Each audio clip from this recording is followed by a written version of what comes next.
Question: why is Captain Kirk screaming? Answer: he's being sucked dry. He's being sucked dry by the salt vampire, or the salt monster, or the salt sucker. Take your pick. Fans call it several things. I call it cool. I call it one of the coolest and one of the most memorable and recognizable Star Trek monsters, villains, aliens of all time. So the man trap, from where the salt creature, salt vampire, also, I guess officially known as the M-113 creature. Say that a few times fast. Do you like it? M-113 creature doesn't have the same ring, doesn't have the same memorable vibe as the salt vampire or salt creature or salt monster, but it is the M-113 creature, and it's from the Man Trap, which is the first episode of Star Trek. Well, it's the first episode broadcast. I believe it was the 6th produced, but they broadcast this number 1, September 6th, 1966. And it was in the first season. The very first time we ever saw Star Trek was the Man Trap with the salt vampire. So that alone makes it a very important bit of Star Trek lore, bit of science fiction and television lore as well. It's also the first episode to be a horror story, and it was chosen by NBC, by the network, to be broadcast because of the horror plot, the shocker. They told Gene Roddenberry they wanted sort of monster of the week, or, a horror and a scary sort of Twilight Zone-esque Outer Limits. Now, those series, both Twilight Zone and Outer Limits, had been very successful years before. So I would imagine that NBC was going for that vibe, the kind of shock and awe, and be memorable.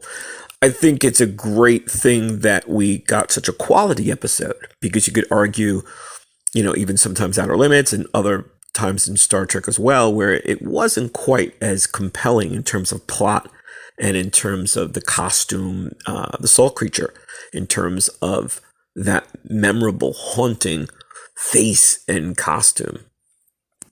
Now, the salt creature, the costume, the look was designed by Chang, and Star Trek fans should know that name. His full name, Ming Chang, and he designed the tricorder and the communicator for Star Trek.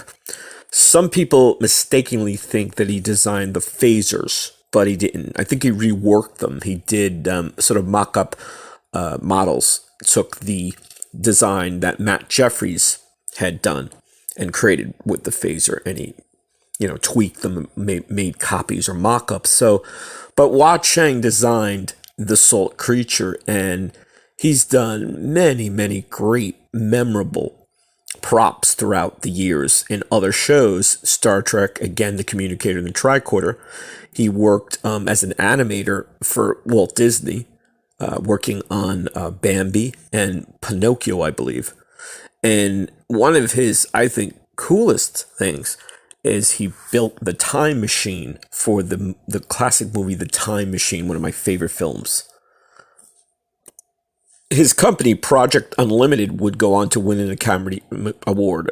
His company, Project Unlimited, won the Academy Award for its special effects. So this is one of the best in the business. He did props for Planet of the Apes, for Outer Limits.